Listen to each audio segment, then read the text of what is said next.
जय हिंद दोस्तों, सभी देशवासियों को नमस्कार, सत श्री अकाल और आदाब। दोस्तों, अगर आप अपने घर में एसी यूज़ करते हैं, तो सावधान रहिए क्योंकि जब ये भयंकर गर्मी पड़ती है जून में और मई में, तो एसी गर्मी बर्दाश्त नहीं कर पाते और ओवरहीटिंग की वजह से कई बार उनमें ब्लास्ट हो जाता है। तो इससे आप कैसे बच सकते हैं, आज मैं आपके साथ ये सब चीज़ें डिस्कस करने जा रहा हूँ। ये वीडियो आपके लिए बहुत इंपॉर्टेंट होने वाली है, वीडियो को लास्ट तक ज़रूर देखना। तो आप आए दिन सुनते हैं, न्यूज़ में आता रहता है कि एसी में आग लग गई, एसी में ब्लास्ट हो गया। इन सब के कारण क्या हो सकते हैं? इन सब के कई कारण हो सकते हैं जो मैं आपके साथ यहाँ पे डिस्कस करने जाऊँगा। आप मेरे पीछे देख सकते हैं, ये हमारी आउटर यूनिट होती है, ये वाली हमारी आउटर यूनिट होती है ना? और ये हमारी होती है इंडोर यूनिट। तो आउटडोर और इंडोर यूनिट जो है हमारी, ये आजकल स्प्लिट एसी आ गई है, तो ये कॉपर वायर के थ्रू जुड़ी होती है।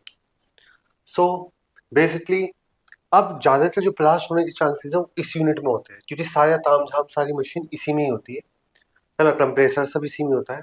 इसमें तो फिल्टर होते हैं और इसमें भी हो सकता है ब्लास्ट, उसके भी अलग कारण हो सकते हैं।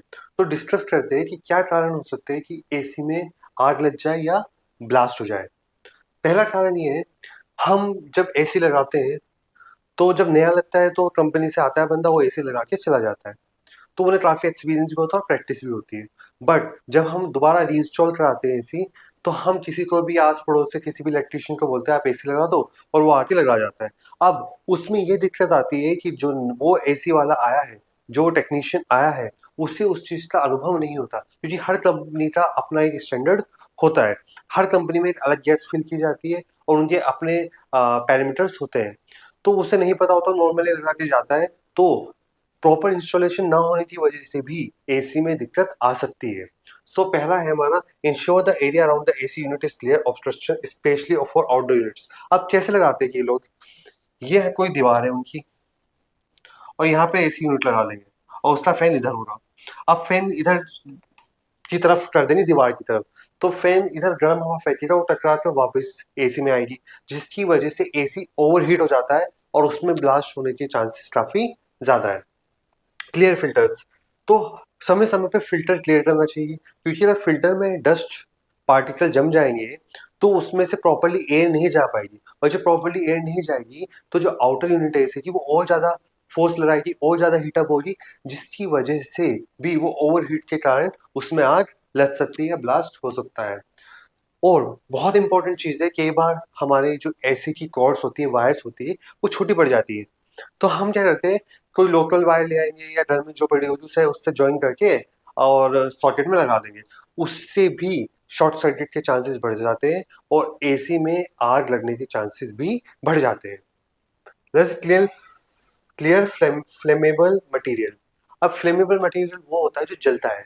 कभी भी अपने आउटर यूनिट के पास स्पेशली कोई भी ऐसी चीज ना रखे जो जलती हो, जैसे केरोसिन, पेट्रोल, डीजल या स्प्रे, डिओड्रेंट भी जलते हैं। तो ऐसी चीजों को कभी भी आउटर यूनिट के पास ना रखिए क्योंकि वो गर्म होता है, और अगर उन्होंने कैच आग पकड़ ली तो उससे आउटर यूनिट भी जल सकती है।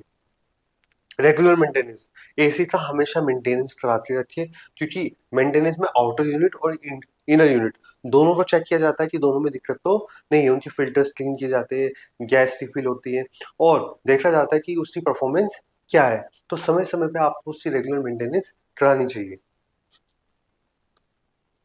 अवॉइड डायरेक्ट एयर फ्लो, और ये तो हो रही आग लगने के रीजन। अब मैं आपको बताता हूँ कि और क्या क्या दुष्परिणाम हो सकते हैं एसी के। कभी भी एसी के सामने मत बैठे कि डायरेक्टली आपको हवा लगे, क्योंकि उससे आपको डिहाइड्रेशन होने के चांसेस हो सकते हैं। कैसे हो सकते हैं? आपको बहुत ठंडा लगेगा तो आप पानी तो पिएंगे नहीं, बॉडी में पानी की कमी हो जाती है। तो आपको एसी के सामने या एसी में जब आप हो तो समय समय पे पानी भी पीना चाहिए। Be mindful of the direct air flow from the AC as it can cause dehydration. कभी भी डायरेक्टली सामने नहीं बैठना चाहिए एसी, यानी उसका फेस जो है अपनी बेड फेस की तरफ नहीं करना चाहिए, बेड के साथ उसे साइडवेज लगाना चाहिए ताकि रूम ठंडा हो, डायरेक्टली हवा आपको ना लगे। फिर एडजस्ट टेम्परेचर ग्रेजुअली, टेम्परेचर को एकदम नहीं कि आप बाहर जाए और -16, ग्रेजुअली उसे डिक्रीज करो, ग्रेजुअली उसे इंक्रीज करो। रीजन भी दैट, एक तो आपके आउटर और इनर टेम्परेचर में बहुत डिफरेंस आता है। जिसकी वजह से आपकी तबीयत भी बिगड़ सकती है। सेकेंडली, एसी पे भी बहुत ज़्यादा लोड पड़ता है जब आप एकदम सडनली -16 और फिर 27 या 27 से सीधा 16, तो इससे एसी पे बहुत ज़्यादा लोड पड़ता है और इससे आग लगने के चांसेस बढ़ जाते हैं। क्योंकि आप खुद सोचो कि अगर हम टेम्परेचर 16 ले जा रहे हैं और आउटर टेम्परेचर है 45, 48, तो एसी पर कितना लोड पड़ रहा है, तो वो उतनी तेजी से काम कर रहा है और वो ओवरहीट हो सकता है। प्रॉपर इंस्टॉलेशन में हमारा ये आ जाता है कि जो आउटर यूनिट है उन्हें प्रॉपरली इंस्टॉल करें और एक चीज़ का आपको ध्यान रखना है, कोशिश करो कि आउटर यूनिट जो है ना वो किसी शेड के नीचे रहे, शेड के नीचे बट ओपन।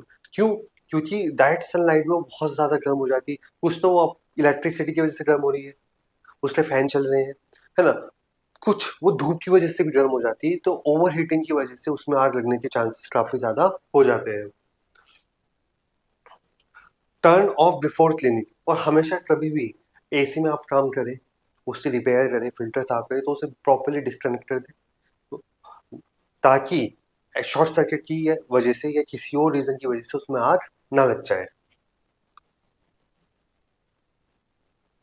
तो दोस्तों ये कुछ कारण थे, इसके अलावा भी मैं आपको एक कारण और बताता हूँ कि हम बहुत लंबे लंबे समय तक एसी चला के रखते हैं, पूरे दिन रात लगातार चले जा रहे हैं, उसकी वजह से भी आउटर यूनिट काफी ज्यादा गर्म हो जाती है और उसमें भी रिस्क फैक्टर बढ़ जाता है।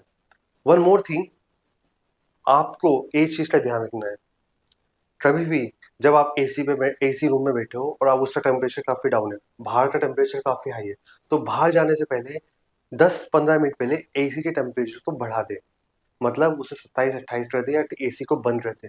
रीजन बीइंग दैट जैसे ही आप सडनली बाहर जाओगे आपको बहुत गर्म हवा लगेगी और बॉडी में टेम्परेचर का बहुत ज़्यादा डिफरेंस आएगा, और टेम्परेचर में बहुत ज़्यादा डिफरेंस आने की वजह से आपकी तबीयत बिगड़ सकती है, और इतनी ज़्यादा बिगड़ सकती है कि उसे सही होने में हफ्तों लग सकते हैं। आपने सुना भी होगा कि धूप में से आ रही है एकदम नहाना नहीं चाहिए। क्यों नहीं नहाना चाहिए? क्योंकि बॉडी के टेम्परेचर में, इनर बॉडी के टेम्परेचर में आउटर बॉडी के टेम्परेचर में डिफरेंस क्रिएट हो जाता है पानी से, जिसकी वजह से तबीयत बिगड़ने के बहुत ज़्यादा चांसेस हो जाते हैं।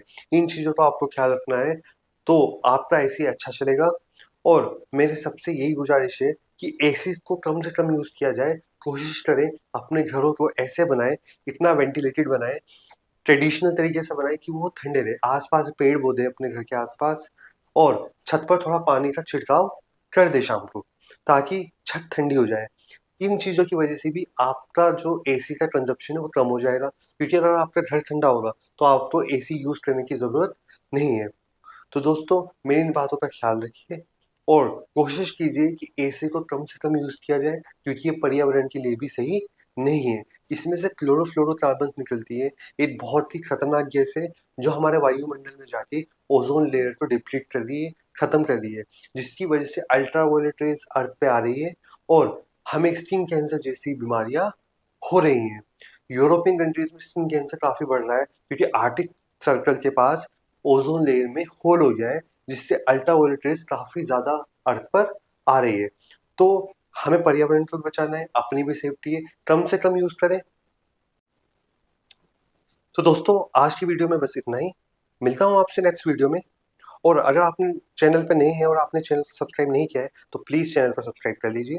थैंक यू सो मच दोस्तों फॉर वॉचिंग द वीडियो।